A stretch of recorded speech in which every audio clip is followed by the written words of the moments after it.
Bonjour, bonsoir tout le monde, tout dépend de l'heure à laquelle vous voyez cette vidéo. Et aujourd'hui, on va essayer de voir un peu du JavaScript avancé, notamment les boucles map, reduce, for each, find. On va essayer de vous expliquer comment ces différentes boucles fonctionnent. C'est du JavaScript avancé, donc asseyez-vous bien. Ok, pour cela, j'ai créé un fichier test.js ici avec un objet où j'ai mis ID nom prénom, avec un tableau d'objets. Donc il y a deux objets dans mon tableau, cet objet et l'autre objet. Donc la première boucle qu'on va voir, c'est for each. La boucle for each. Donc par exemple, imaginons que qu'est-ce que je veux faire? Je vais vous montrer d'abord. Je vais commencer par map. Ok, imaginons que je prenne en lettres comme ça. Table 2. Ok, parce qu'il y a for each et map, il y a une petite différence que je vais vous montrer ici. Table D égale à table point map. Voici comment on utilise la fonction, la méthode map. On fait point map et à l'intérieur une fonction callback que tu peux mettre en fonction simple si vous voulez. Et donc si je veux maintenant point, je vais afficher par exemple quoi, les noms et point nom. Ok, si je fais la fonction map comme ça et on fait console.log et table 2, console.log table 2. Donc si je viens dans ma console, j'exécute. Pour exécuter du JavaScript dans la console, on met node et le nom du fichier test.js. On voit bien que ça affiche les noms, les différents noms. Par exemple, ça va stocker. Quand on fait map, la variable E ici va automatiquement stocker les différents éléments du tableau. Premièrement, ça va stocker mon premier objet qui est un élément de mon tableau, le premier élément de mon tableau, et ça va chercher son nom. Donc son nom c'est Lali. Et ici ça va après, comme c'est une boucle, alors ensuite ça va stocker le deuxième et prendre le nom également. Le nom c'est 0. Mais on remarque également que map retourne tout simplement un tableau, puisqu'on n'a pas mis de table ici, on n'a pas initialisé ça avec un tableau au départ. Mais on remarque quand même que map retourne un tableau, que c'est la variable, on a mis ça juste dans une variable et on voit automatiquement que c'est un tableau. Maintenant allons avec for each. Par exemple, essayons de copier ce code et faisons exactement la même chose ici. Ici je vais mettre un commentaire, je mets la boucle map et là je mets la boucle et for each. Essayons de faire exactement la même chose et en remplaçant ici par for each. For each par exemple. Et là on me dit de changer le nom de la variable parce que c'est pas possible d'avoir deux variables avec le même nom. Donc console.log table 3 maintenant. Ok, essayons de voir ce que ça donne. Dans ma console, je mets et je vois ici que ça donne undefined. Ça veut dire que la boucle for each, on n'a pas pu stocker les noms en renvoyant par la boucle for each dans une variable automatiquement. Qu'est-ce que ça veut dire? Parce que les nombres envoyés par la boucle for each ne sont pas d'office rangés dans un tableau, mais sont donnés sous forme de suite de nombres. Or, on ne peut pas stocker les suites de nombres. Le programme ne peut pas comprendre si c'est un tuple, si c'est un objet, si c'est un tableau, si c'est un dictionnaire. Il ne peut pas comprendre. Donc, on ne peut pas les stocker directement dans une variable. Donc, il faut qu'on leur donne un type avant de pouvoir les stocker. Et pour ce faire maintenant, donc la différence entre map et for each, j'espère que vous avez bien vu.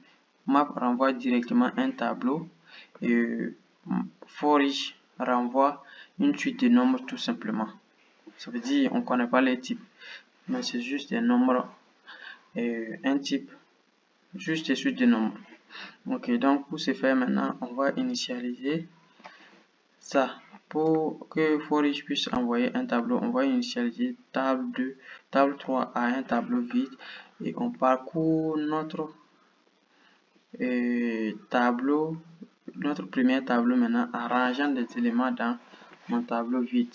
Donc table 3 point patch ou point concat point patch et je mets à l'intérieur mes différents éléments que je veux. Par exemple point patch, ça. Donc qu'est-ce que ça veut dire ici? Donc les éléments for each va parcourir et chaque suite de nombres il va ranger chaque nombre ici, chaque nombre dans le tableau 3 que j'ai déclaré. Exécutons pour voir maintenant. On va voir que ça doit être normalement le même résultat maintenant. Voilà, et voilà, c'est exactement les mêmes résultats maintenant. Donc j'espère que vous avez bien vu un peu la différence entre for each et map. Et passons maintenant à la boucle, à l'autre qui est find. Et la boucle find. C'est quoi le rôle de la boucle find? Find nous permet de trouver des éléments spécifiques, un élément spécifique de notre tableau. Par exemple, si je veux juste ramener tout simplement le tableau où le nom c'est l'allée tout simplement. Par exemple, je vais retourner juste le premier objet. Donc, qu'est-ce que je vais faire? Je vais faire console.log. Je vais directement mettre à l'intérieur de console.log, console.log. Si on peut stocker dans une variable, comme on peut directement le mettre à l'intérieur de console. Console.log table point find table.find, je mets ma variable qui va contenir les éléments du tableau. Donc et ça va retourner point nom comme ça. Et point nom, ok, égal maintenant à l'allée. Donc je fais comme ça, j'enregistre et je viens de ma console, je retape encore la même chose et je vois ici mon objet contenant où le nom c'est l'allée. Donc voici comment fonctionne la find. On peut couper ça pour stocker dans un tableau, par exemple. On peut couper ça comme ça, CTRL X, et je viens là, je mets table 4 égal CTRL V, let table 4 égale à ça, donc j'affiche table 4. Ok, là maintenant j'exécute encore et je vois ça donne le même résultat encore. Et après ça on a la boucle reduce. La boucle reduce permet de faire quoi? Reduce permet de faire un cumulé. Ça veut dire il y a des éléments du tableau que je veux par exemple faire les sommes, ou soit que je veux concaténer si c'est des chaînes de caractères concernant tous les tableaux. Donc je peux utiliser la boucle reduce afin de mettre ces éléments en chambre pour retourner un nombre ou une chaîne de caractères. Ok, sans plus tarder, on passe à comment on applique ça. Table 5. Bon, pas si ça retourne pas une table forcément, donc je vais mettre total, let total égale, ok, table, point, reduce, point reduce, et je mets, reduce prend en paramètre deux variables. Je vois quelque chose. Reduce prend en paramètre deux variables. La première c'est le total, et puisque c'est une fonction callback qui est à l'intérieur de reduce, et une fonction rollback qui est à l'intérieur de reduce, et ça c'est le total et l'autre c'est un élément. Donc maintenant je fais ma fonction et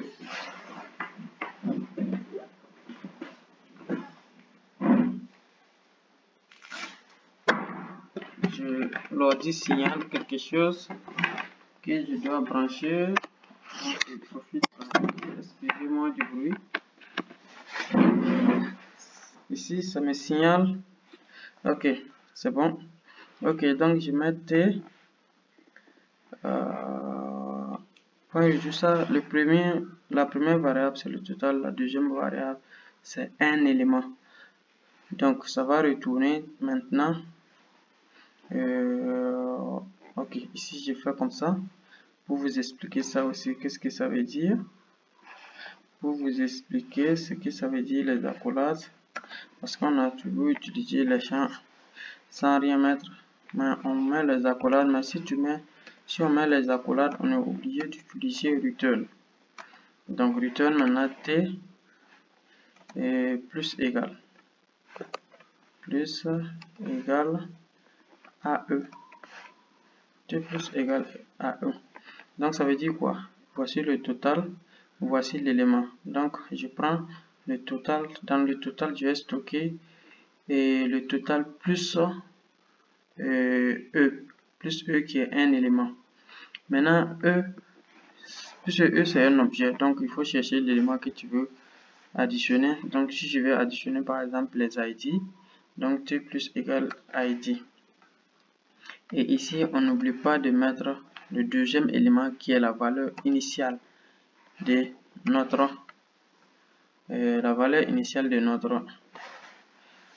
T.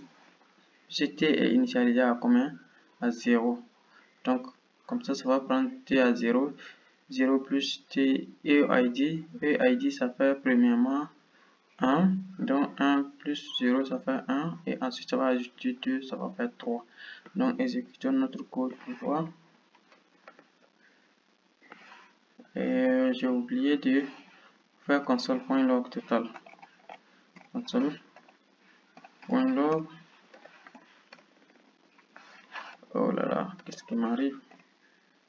Console.log total. Ok, là je viens maintenant, j'exécute et je vois bien ici que ça me donne 3. Je peux modifier pour vous montrer. Je peux mettre ici l'ID à 4 par exemple. Là quand j'exécute, que ça doit me donner 4 plus 3. Ou bien, ouais, 4 plus 2, ça fait 6. Normalement, ok, voici, ça m'affiche bien en 6. Ok, quoi d'autre encore à vous expliquer?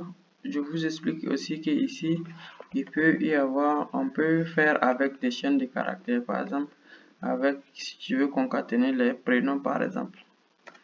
Si je veux concaténer genre les prénoms, donc, ici, je peux mettre, ok, je sais pas, je vais essayer d'enlever ça et initialiser les prénoms avec une chaîne vide.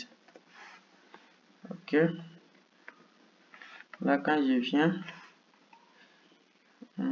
ça doit normalement mettre mes prénoms ensemble et je vois ici Moussa Abou. Maintenant, si on regarde dans mon autre tableau, Moussa et Abou. Et ce qu'on peut faire aussi, c'est que On peut également, et sur, bon, ouais, je crois que c'est ça. Je crois que c'est ça. Je crois que c'est tout. Ok.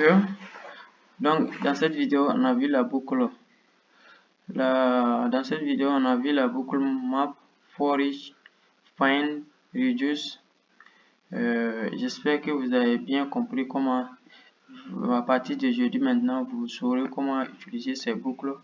On va mettre un terme à cette vidéo parce que ça devient un peu long. On est déjà à 15 à 16 minutes. Donc, je vous dis à très bientôt pour un nouveau tutoriel encore pour vous faire comprendre d'autres choses encore davantage. Et si vous avez aimé cette vidéo, n'hésitez pas à vous abonner à la page pour ne pas rater d'autres vidéos qui vont venir, à liker et à partager autour de vous. Ok, je vous dis ciao.